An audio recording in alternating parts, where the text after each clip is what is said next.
ॐ अज्ञानतिमिरान्धस्य ज्ञानाञ्जनशलाकया चक्षुरुन्मिलितं येन तस्मै श्रीगुरुवे नमः।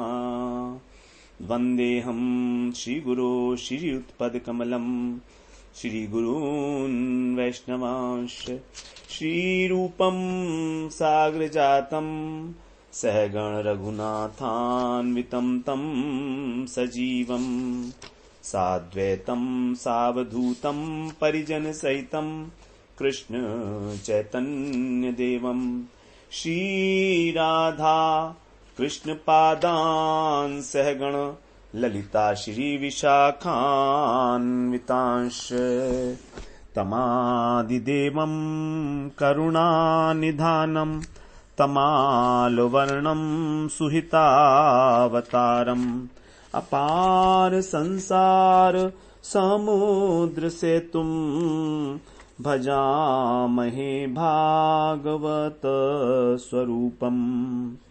हे देव हे दैत्य हे भुवनैक बंधो हे कृष्ण हे चपल हे करुणैक सिंधो हे नाथ हे रमण हे नयनाभिराम हा कदानुभवितासि पदं दृशोर्मे।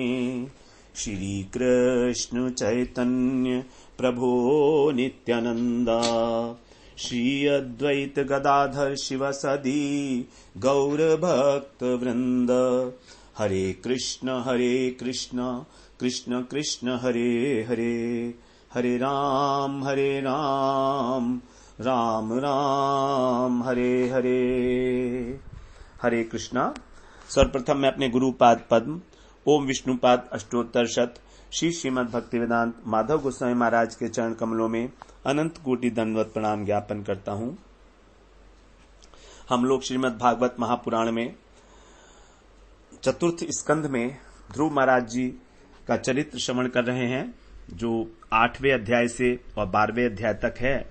इसमें हमारा आज 11वां अध्याय चल रहा है, जिसमें जब ध्रुव जी अपने भाई उत्तम की मृत्यु का बदला लेने के लिए यक्ष लोगों पर चढ़ाई की उन्होंने, तो बड़ा घमासान युद्ध हुआ उनका यक्षों के साथ। और बाद में फिर ध्रुव जी ने अपने धनुष के ऊपर नारायण अस्त्र का संधान किया, तो उससे सभी यक्षों को उन्होंने वहां पर मार दिया। और जब इस प्रकार से हजारों यक्ष जो है मारे गए, तो वहां पर मनु महाराज जो है उनके दादा हैं, वो आए वहां पर और उन्होंने कहा कि बेटा बस अब बहुत हो गया, ये जो क्रोध है ये नरक का द्वार है और तुमने इसके वशीभूत होकर इन निरपराध यक्षों का वध किया है। तुम्हारे तो केवल एक भाई की ही हत्या हुई थी, लेकिन तुमने तो निरपराध हजारों यक्षों का वध कर दिया है। तो अब जो इस शरीर को ही आत्मा माने बैठे हैं, ऐसे लोग तो पशु हैं, तो इस प्रकार पशुओं की तरह लड़ाई करना ये तो साधुओं का कार्य नहीं है। तुमको मालूम है कि आत्मा तो अजर अमर है, आत्मा को तो कोई मार नहीं सकता, तो ये शरीर का ही वध किया गया है। तो इस प्रकार से इस शरीर का तुम वध कर रहे हो पशु की भांति, ये तुम्हारे लिए तो ठीक नहीं लगता और हमारे कुल के लिए भी अनुकूल नहीं है हमारे। और तुमने तो भगवान की भक्ति की है, भगवान को प्राप्त किया है, भगवान भी तुम्हारा जो है आदर प्रेम करते हैं तुमसे, तुम तो साधु जनों के आदर्श हो, फिर तुमने इस प्रकार का निंदनीय कार्य क्यों किया।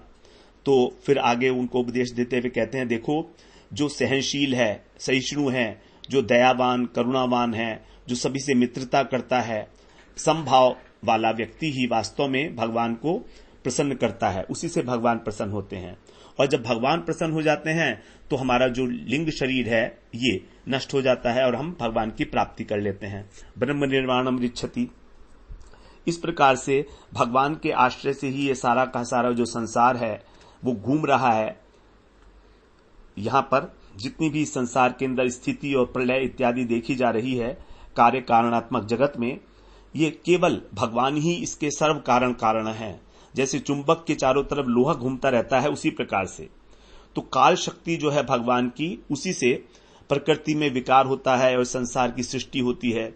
शरीर उत्पन्न होते हैं प्राणियों के, और ये ब्रह्मांड की रचना होती है। इस प्रकार से भगवान की जो शक्ति है वो अचिंत्य है। वो किस प्रकार किससे किसको मरवा दें, मारने वाले को भी मरवा देते हैं, और सब एक जीव से दूसरे को उत्पन्न भी दूसरा जीव भी उत्पन्न कराते हैं। इस प्रकार से भगवान जो है उनकी सब लीलाएं जो है अचिंत्य हैं। अब 20वें श्लोक में कह रहे हैं मनु जी, न वै स्वपक्षो से विपक्ष एवा परस्य मृत्योरविशतः समं प्रजा तम धावमानम तव धावमानमनुधावयन्त्यनीशा यथा रजांस्य नीलम भूत संगाः। वही का मतलब होता है निश्चित रूप से, ये अव्यय पद है एक। निश्चित रूप से अस्य जो परम पुरुष है इनका न स्वपक्ष है, उनका कोई अपना नहीं है, और न विपक्ष, उनका विपक्ष भी नहीं है। भगवान ने कहा है ना मे द्वेष्टियोस्ति ना प्रिय, मेरा कोई ना तो द्वेषी है और ना मेरा प्रिय है।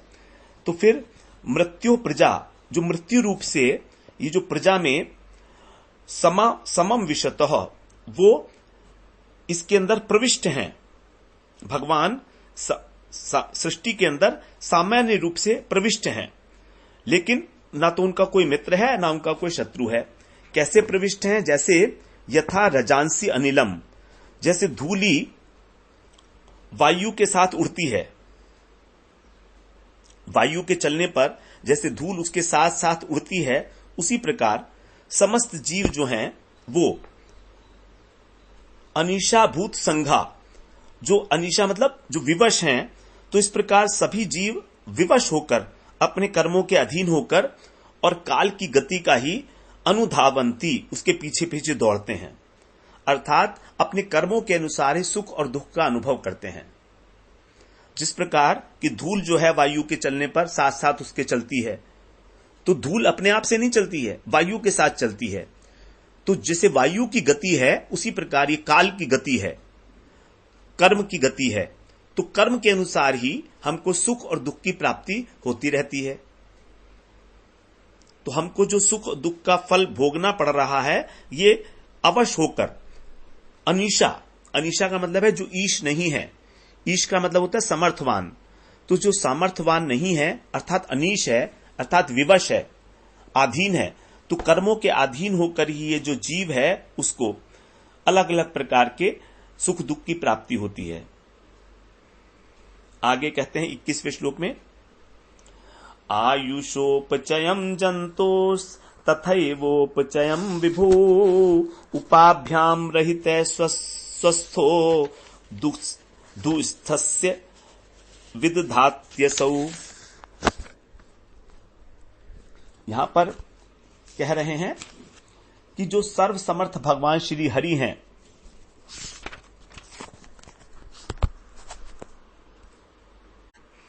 असौ विभौ विदधाति, असौ माने ये जो सर्वव्यापक भगवान हैं श्री हरि हैं, वे विदधाति माने विधान करते हैं। क्या विधान करते हैं? वो जो कर्म के बंधन में बंधे हुए हैं, दुस्थस्य,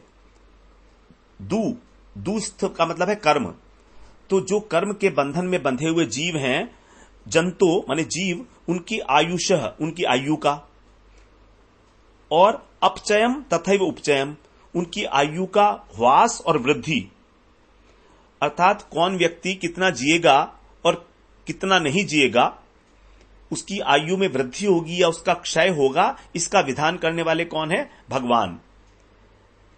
तो ये जो जीव है वो कैसा है?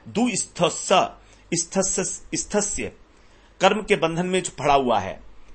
लेकिन भगवान स्वयं कैसे हैं? उभाभ्याम रहित, इन दोनों से ही रहित हैं, वृद्धि और क्षय से।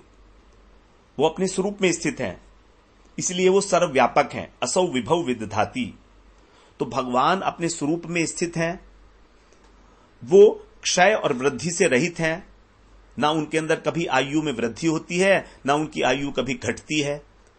लेकिन आयु घटती और बढ़ती किसकी है? जो इस दुस्थस्य, जो कर्म के बंधन में पड़ा हुआ व्यक्ति है, वो जीव, उसकी आयु। अब आगे कह रहे हैं, केचित् कर्म केचित् कर्म वदत्येनम् स्वभावमपरे नृप एके कालम् परे देवम् पुंसः काममुतापरे। हे राजन, हे नृप, एतनम केचित, इसी को कोई कोई कर्म, कोई कोई से कर्म कहते हैं, अपरे स्वभावम, कोई इसको स्वभाव कह देते हैं। जो मीमांसक लोग हैं वो कर्म के अंदर विश्वास रखते हैं तो वो उसको कर्म कहते हैं। जो चार्वाक इत्यादि नास्तिक हैं वे इसको स्वभाव कह देते हैं, प्रकृति कह देते हैं, और कोई कोई काल कह देते हैं। जो वैशेषिक मत का अवलंबन करते हैं वो इसको काल बोलते हैं, ये वैशेषिक न्याय है एक। और जो ज्योतिषी लोग हैं वे इसको परे दैवम, भाग्य कह देते हैं कि भाग्य है। और उत अपरे, और जो दूसरे हैं वे पुंसः कामम वदंती, इसको काम कह देते हैं। जो काम शास्त्री हैं वो इसको काम कह देते हैं। तो कोई इसको कहता है कर्म, कोई स्वभाव, कोई काल, कोई दैव और कोई काम। इस प्रकार से कामम उतापरे, उत माने तथा, अपरे माने दूसरे। जो ये इस प्रकार की आयु का वृद्धि है और क्षय होना है, इसके विषय में कहा जा रहा है कि आयु कर्म से गवर्न होती है, हमारी स्वभाव से होती है, काल से होती है, कामनाओं से होती है और दैव से होती है। 23वें श्लोक में कहते हैं अव्यक्तस्या अप्रमेयस्य नाना शक्त्युदस्य च न वै चिकीर्षितम तात को वेदाथ स्वसंभवम। देखिए कितनी बड़ी एनालिसिस है कि आयु हमारी बढ़ेगी या घटेगी, इसके कई कारण हैं और अलग अलग प्रकार के विद्वान उसकी अलग अलग जो है विश्लेषण करते हैं उसका। अब यहां पर 23वें श्लोक में कह रहे हैं हे तात, तात का मतलब है प्रिय। वो कैसे हैं? अव्यक्त हैं, भगवान अव्यक्त हैं और अप्रमेय हैं। अप्रमेय मतलब कि उनको प्रमाणित नहीं किया जा सकता। हमारी जो इंद्रियां हैं वो उनको प्रमाणित नहीं कर सकती, सिद्ध नहीं कर सकती भगवान, इसलिए कहा गया अप्रमेय है। और नाना शक्ति उदस्य, और नाना शक्तियों के कारण वे निश्चित रूप से ही चिकीर्षितम, क्या करना चाहते हैं वे, इस बात को कोई नहीं जानता। वेद न स्वसंभवम, फिर जो उनका मूल कारण है, स्वसंभवम हमारे जो मूल कारण है, उन प्रभु को कह वेद, कौन जान सकता है। जब हम भगवान की शक्तियों के विषय में ही नहीं जानते, अनेक प्रकार की जो उनकी शक्तियां हैं, तो हम और भगवान क्या चाहते हैं ये हम नहीं जानते, तो फिर हमारे जो मूल कारण है स्वयं भगवान, उनको हम क्या जानेंगे। उनके तत्व को कौन जान सकता है कि वो किस समय क्या किससे कराना चाह रहे हैं। ये सारी बातें बड़ी दार्शनिक बातें हैं जो उनके जो मनु महाराज हैं वो बता रहे हैं, समझा रहे हैं। 24वें श्लोक में कहते हैं स एव विश्वं सृजति स एवावति हन्ति च अथापि अनंकारात् नाज्यते गुण कर्म भी। कह रहे हैं कि जो भगवान है, नहीं एक श्लोक हमारा रह गया इसमें, 24वां श्लोक रह गया। न चैते पुत्रक भ्रातुर्हंतारो धनदानुगः विसर्गादानयोस्तात पुंसो दैवम ही कारणम। अब यहां पर कह रहे हैं 24वें श्लोक में कि हे तात, देखिए प्रत्येक संबोधन के अंदर जो है तात शब्द आ रहा है, या अंग आ रहा है, या प्रिय आ रहा है। तो हे तात, हे पुत्रक, यहां पर भी उनको ध्रुव महाराज को पुत्रक कह दिया। पुत्रक का अर्थ है छोटा सा बच्चा, शिशु। तो मनु महाराज के सामने तो ध्रुव जी छोटे से ही हैं, बिल्कुल बच्चे से हैं। हे मेरे नन्हे मुन्ने बच्चे, पुत्रक। एते धनद अनुगा, ये सब जो थे धनद कौन है? जो धन देने वाले हैं, कुबेर। तो कुबेर के ये अनुचर थे सारे। ये भ्रातु हंतारह न, ये तुम्हारे भाई के हत्यारे नहीं हैं। तुम सोचते हो कि इन्होंने मारा होगा उसको, लेकिन ये तुम्हारे भाई के हत्यारे नहीं है, उनको मारने वाले नहीं हैं। क्योंकि जो मनुष्य है उसके मरने और जीने का वास्तविक कारण कौन है? विसर्गात और आनयो, विसर्गात का मतलब है जाना और आनयो माने आना, जन्म और मरण, इनका जो वास्तविक कारण है वो दैवम, भगवान ही इसके एकमात्र कारण है, ईश्वर ही एकमात्र कारण है हमारी जन्म और मृत्यु के, न कि ये यक्ष लोग। अब 25वें श्लोक में कह रहे हैं स एव विश्वम सृजति स एवावति हन्ति च अथापि अनंकारात् नाज्यते गुण कर्म भी। अब यहां पर कह रहे हैं 25वें श्लोक में कि स एव, केवल वे ही, भगवान ही, विश्वम सृजति, विश्व की सृजना रचना करते हैं, स एव एवति, अवति, उसकी रक्षा करते हैं, अवति माने रक्षा करना, पालन करना, और हंति च, वही मारते हैं, ब्रह्मा विष्णु और महेश के रूप में। फिर अथ अपि, फिर भी, ही अनअहंकारात, क्योंकि जो अहंकार से रहित हैं ऐसे भगवान, गुण कर्म भी आज्यते न, वो गुण और कर्मों से लिप्त नहीं होते। भगवान किसी भी प्रकार किसी भी कार्य से लिप्त नहीं है, इसीलिए सबको मारने पर भी उनको किसी चीज का फल नहीं भुगतना पड़ता।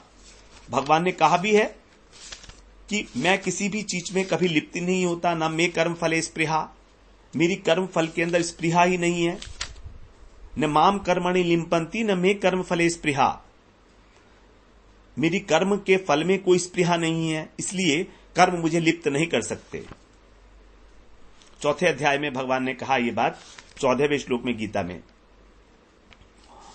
और आगे भी 9वें अध्याय में भी भगवान ने यह बात कही है कि जो ये कर्म है ये मेरे को नहीं बांध सकते हैं किसी भी प्रकार। न च माम तानि कर्माणि निबधनंती धनंजय, क्योंकि मेरी इनके अंदर आसक्ति नहीं है। उदासीनवत आसीनम असक्तम तेषु कर्मसु, क्योंकि मैं आसक्ति रहित हूं, उदासीन के सदृश स्थित हूं, इसलिए ये कर्म मुझको नहीं बांधते। तो यहां पर भगवान वो कह रहे हैं कि इस विश्व की रचना करते हैं, संहार करते हैं, तो भी वो कर्म से नहीं बंधते। भगवान ने कहा कि चातुर्वर्ण्यम मया सृष्टम गुण कर्म विभागशः तस्य कर्तारम अपि मां विद्धि अकर्तारम अव्ययम। इस सारे चातुर्वर्ण की रचना मैंने की है, कह रहे हैं मैंने की है, लेकिन तू तो भी कर्ता होते हुए भी मुझको तू अकर्ता मान, अविद्धि विद्धि अकर्तारम अव्ययम। तो कारण है आसक्ति। तो भगवान जो हैं वो अनअहंकारात, क्योंकि अहंकार से रहित हैं, इसलिए दो प्रकार के अहंकार हैं, कर्तापन और भोक्तापन। इससे रहित होने के कारण भगवान जो हैं कभी गुण और कर्म से लिप्त नहीं होते। 26वें श्लोक में कह रहे हैं एष भूतानि भूतात्मा भूतेशो भूत भावनः स्वशक्त्या मायया युक्तः सृजत्यति चपाति च।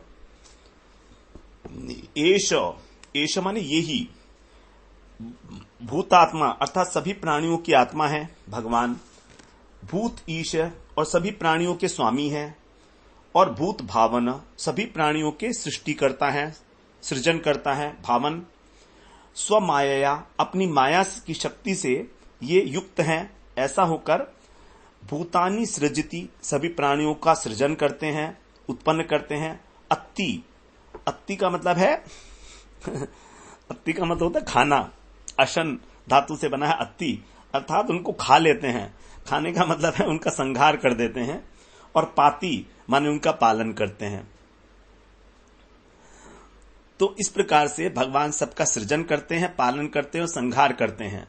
सभी प्राणियों के अंतरात्मा हैं, सभी प्राणियों के स्वामी हैं, और सभी प्राणियों के सृजक हैं।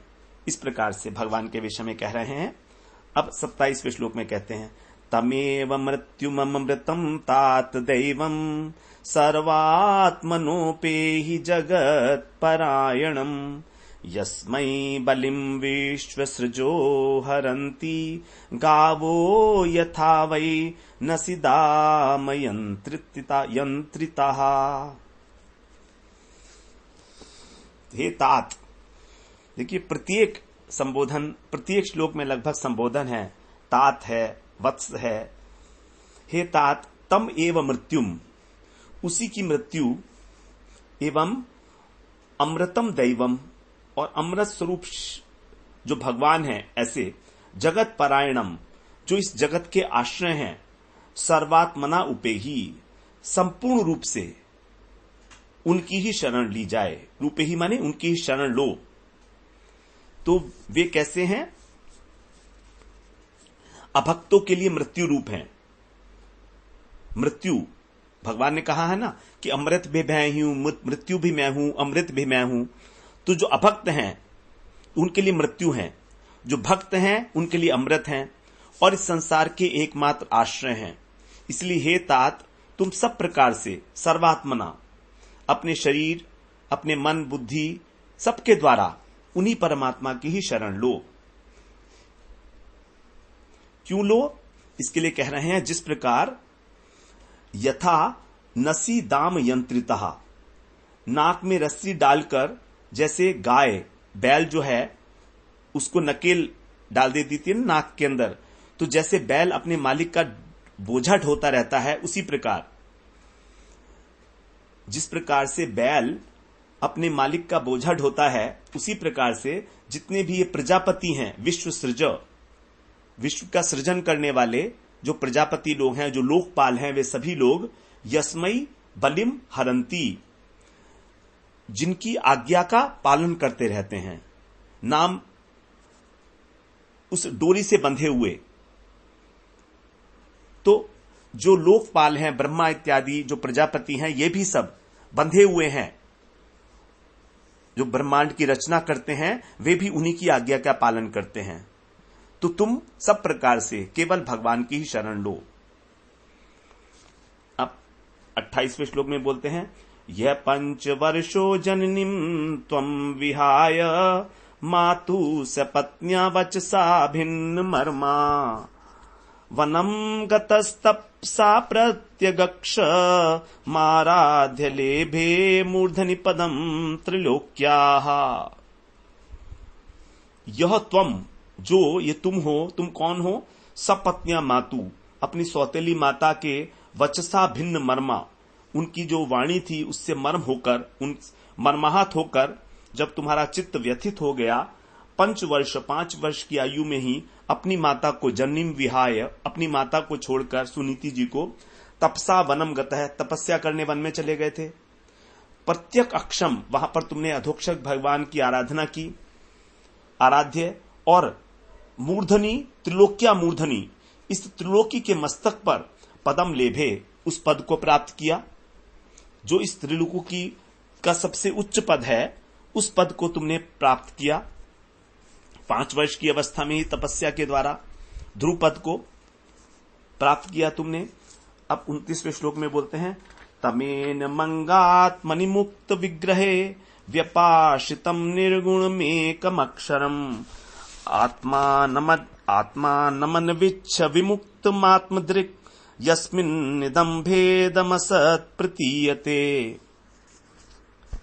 ऐसे तुम जिन्होंने उस त्रिलोकी के सबसे उच्च पद को प्राप्त किया है, ऐसे तुम हे अंग अर्थात हे प्रिय ध्रुव, मुक्त विग्रहे, तुम शत्रुता से हीन हो, किसी भी प्रकार की चित्त में तुम्हारे किसी प्रकार की कोई बैरहीन होना चाहिए तुमको। तो तुम्हारा जो सरल हृदय है उसके अंदर जो भगवान विराजमान है,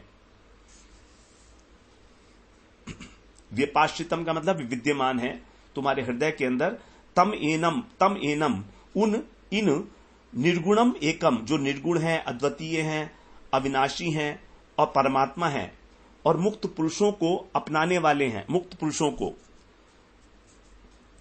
जो नित्य मुक्त परमात्मा हैं, उनको अध्यात्म दृष्टि से अपने अंतःकरण में ढूंढो। अन्विच्छ माने उनकी शरण लो।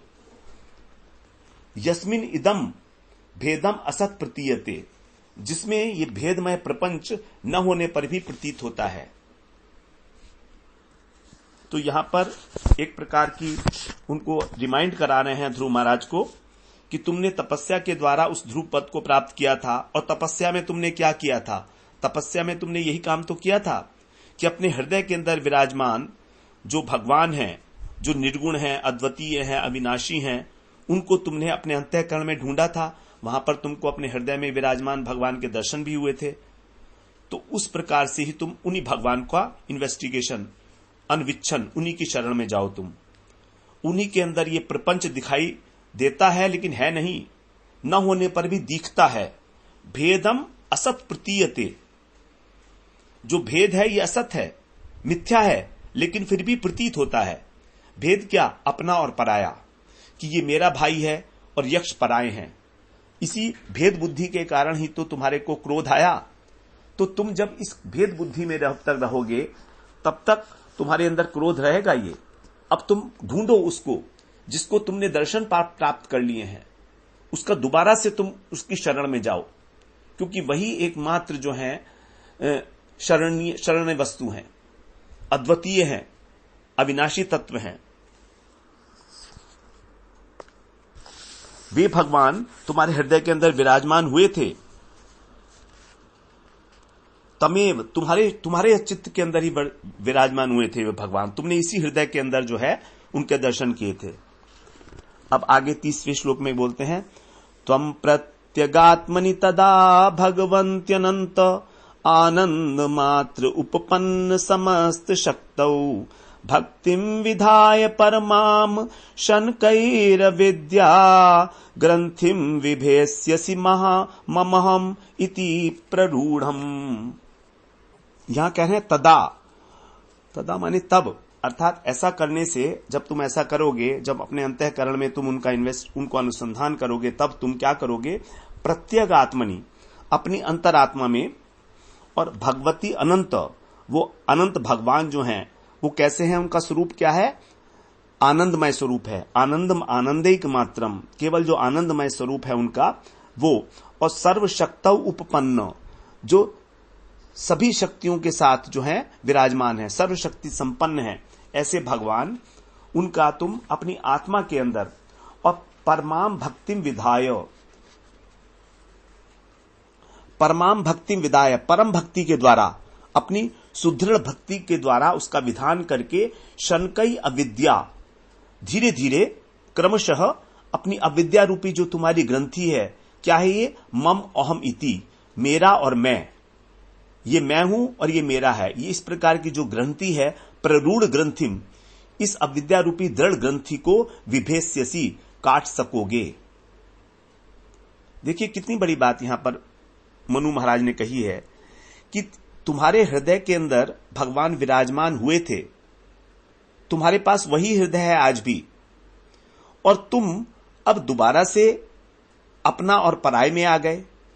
तुम सोचते हो ये मेरा भाई है और ये यक्ष पराये हैं, लेकिन भगवान तो ऐसा, भगवान को दर्शन करने के बाद ये अविद्या तुम्हें कैसे स्पर्श की? हां, इसमें हो सकता है जरूर कोई भगवान की इच्छा रही होगी, तभी ऐसा हुआ है, क्योंकि कह रहे हैं कि भाई जीना और मरना ये तो सब भाग्य का ही खेल है, इसके लिए तो भगवान ही जो है विधान करते हैं, आदमी के हाथ में तो ये सब कुछ है नहीं।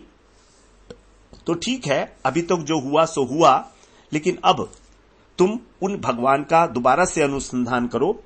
वो सर्वशक्ति संपन्न है, वो आनंद स्वरूप है, वो सर्वांतर्यामी भगवान है, वो अनंत है, और तुम अपनी सुदृढ़ भक्ति के द्वारा, उसके प्रभाव से, ये जो तुम्हारी अविद्या की गांठ है, मैं, मम और अहम, इसको तुम काट सकोगे, विभेस्यसि।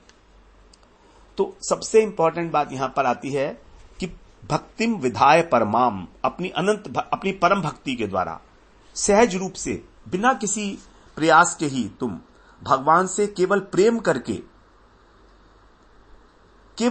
करके ही तुम और मम अहम इस ग्रंथि को दोबारा से काट दोगे, क्योंकि तुम ऐसा कर चुके हो। पहले 5 वर्ष की आयु में तुमने ये सब कुछ किया है, अत्यंत आसानी से तुमने वहां पर अपनी अविद्या ग्रंथि का नाश किया था। उसी का यहां पर रिमाइंड करा रहे हैं एक प्रकार से उनको। अब आगे कह रहे हैं 31वें श्लोक में, संयच्छ रोषम भद्रम ते प्रतीपम श्रेयसां परम श्रुतेन भूयसा राजन नगदेन यथामयम।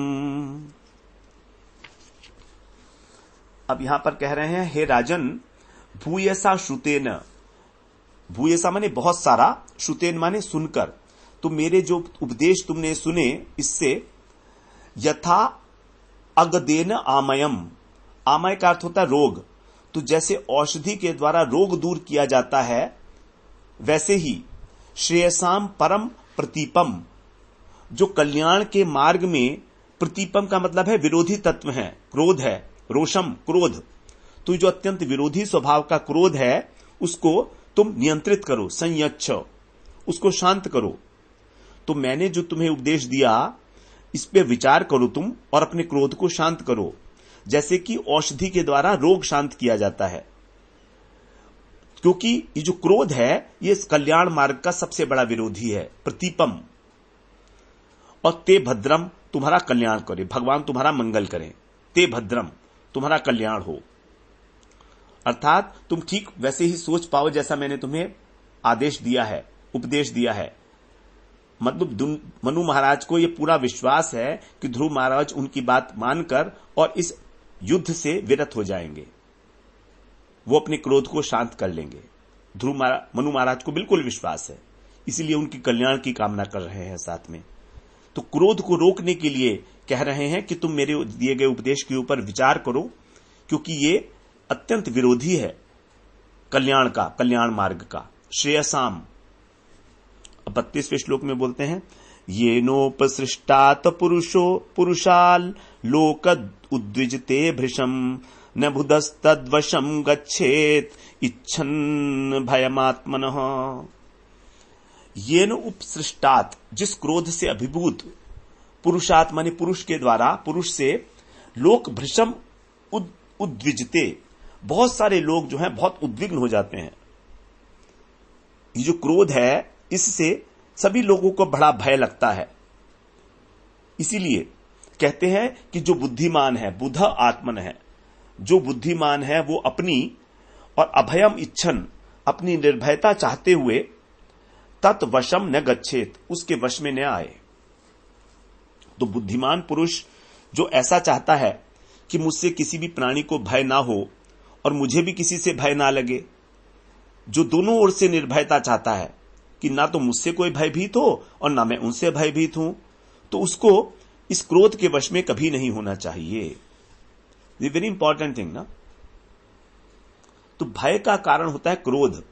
हमको दूसरे के क्रोध से भय लगता है और हमारे क्रोध से दूसरों को भय लगता है।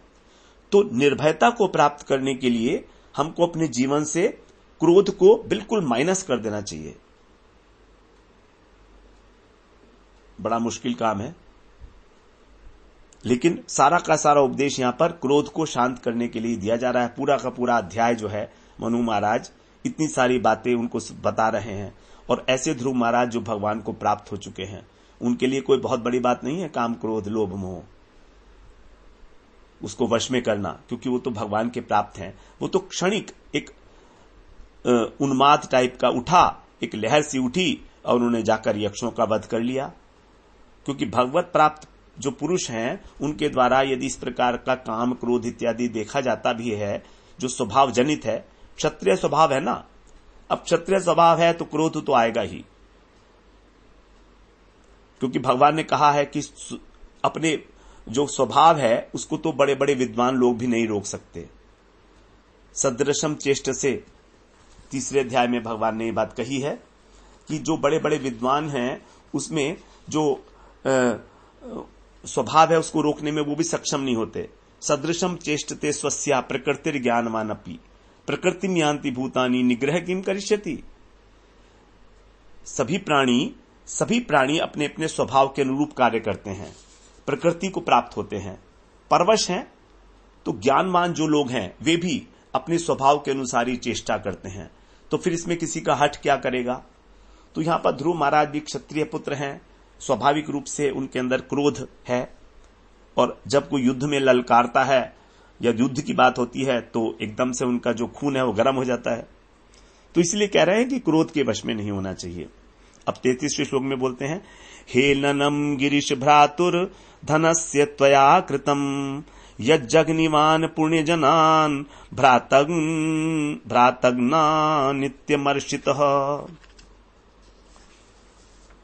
अब यहां पर कह रहे हैं भ्रात घ्नानान इति, कि ये मेरे भाई के हत्यारी हैं, ऐसा अमर्षितः असहनशील होकर तुमने जो पुण्य जनान यक्षों को जघनिमान तुमने मारा है। तो ये तुमने क्या किया है, गिरीशम भ्रातु जो भगवान शंकर हैं उनके भाई धनदस्य कुबेर का तुमने त्वया हेलनम कृतम, तुमने उनकी अवहेलना की है। जो कुबेर कौन है, ये भगवान शंकर के भाई हैं भ्रातु, उनकी तुमने अवहेलना की है इस प्रकार से यक्षों को मारकर, क्योंकि यक्ष उनके अनुचर हैं। तो तुमने शंकर के भ्राता कुबेर की अवज्ञा की है। अब तुम्हें कुबेर के पास जाना पड़ेगा, इसलिए कह रहे हैं आगे 34वें श्लोक में, तम प्रसादय वत्साशु सन्नत्या प्रशयोक्तिभि न यावन महताम तेज कुलम नो भी भविष्यति। इसलिए बेटा, फिर आगे यहां पर बेटा, इसलिए बेटा हे वत्स तम आशु, तुम शीघ्र ही सन्नत्या प्रणाम करके और प्रश्रय उक्त भी, प्रश्रय का मतलब अत्यंत विनीत वाणी से, और प्रसीदय प्रसन्न करो। किसे प्रसन्न करना है, कुबेर जी को, क्योंकि यावत महताम तेज है, जब तक उन महान पुरुष का तेज जो है वो है, जब तक उन महान पुरुष का तेज न माने हमारे कुलम माने कुल को अभी भविष्यति न आक्रांत नहीं करता। तो तुमने ये सोचकर जो मारा है कि ये भाई मेरे भाई के मारने वाले हैं यक्ष, तुमसे बड़ा अपराध हो गया है कुबेर जी का। इसीलिए जब तक महापुरुषों का तेज हमारे कुल को आक्रांत नहीं करता, इससे पहले ही तुम अपने विनम्र भाषण से प्रश्रय उक्ति भी और विनय के द्वारा उनको झुककर प्रणाम करके नत्या शीघ्र प्रसन्न कर लो। कुबेर जी के पास जाने के लिए कह रहे हैं उनसे। सीधे नाम नहीं कहा, केवल महताम तेज, महत पुरुष कहा कुबेर जी को। एवं स्वयंभुवः पौत्रम अनुशास्य मनुर्ध्रुवम तेनाभिवंदितः साकम ऋषिभिः स्वपुरम ययौ। इस प्रकार जो स्वयंभू मनु है वो अपने पुत्र से, अपने पौत्र से उन्होंने उनको शिक्षा दी, अपने पौत्र को, और आज्ञा देकर, अनुशास्य माने आज्ञा देकर, तेन अभिवंदित है, और उनके द्वारा वंदना किए जाने पर ऋषियों के साथ स्वपुरम ययौ अपने लोक में चले गए, महर्षियों के साथ अपने लोक को चले गए, स्वपुरम ययौ। तो इस प्रकार से जो है ध्रुव महाराज ने उनके चरणों की वंदना की, उनको समझाया मनु महाराज ने। अब ध्रुव महाराज जो है उनके समझाने पर बिल्कुल शांत हो गए हैं और उनकी आज्ञा को उन्होंने स्वीकार किया है। इसलिए कहा जाता है कि समय समय पर जो हमारे बड़े बूढ़े होते हैं, हमको उनकी आवश्यकता होती है। कई बार हम जो है आवेश में आकर, क्रोध के आवेश में आकर या मत्सरता के आवेश में आकर कुछ गलत कार्य कर बैठते हैं। तो जो बड़े लोग हैं, जो बड़े बूढ़े हैं, ऐसे समय पर उन लोगों का बड़ी आवश्यकता होती है, क्योंकि वो अनुभव है, वो ज्ञान वृद्ध हैं, वयोवृद्ध हैं, विद्या वृद्ध हैं। तो हमें उनका आदर करना चाहिए और उनकी सलाह के आगे हमें अपनी जिद नहीं लगानी चाहिए, ये मानकर कि वो पुराने जमाने के लोग हैं। उनका जो अनुभव है वो अपने अनुभव से ही बोलते हैं जो भी बोलते हैं। तो उनका उचित सत्कार करके हमें और उनकी सलाह का यथासंभव जितना भी हम अपनी परिस्थितियों के अनुसार उसको स्वीकार कर सके, बिना उनको उद्वेलित किए, बिना उनका किसी प्रकार की अवज्ञा किए, उसमें उसके जो रहस्य भरे हुए हैं उनकी बातों के अंदर उनको जानकर और फिर हम उनकी सलाह को मान लें, तभी हमारा कल्याण है। तो इस पूरे प्रसंग से ये बात समझ में आती है अच्छी प्रकार से कि ध्रुव महाराज जो ईश्वर प्राप्त हैं, भगवत प्राप्त महापुरुष हैं, उनको भी अपने बड़े बूढ़े मनु महाराज जी की आवश्यकता पड़ गई, दादा की आवश्यकता पड़ गई समझाने के लिए। अब आगे अगले सत्र में हम लोग 12 अध्याय में प्रवेश करेंगे, जहां पर अब ध्रुव महाराज जो है कुबेर जी के पास जाएंगे और कुबेर जी से क्षमा याचना करके फिर कुबेर जी उनको वरदान देंगे। देखिए वरदान देंगे कुबेर जी।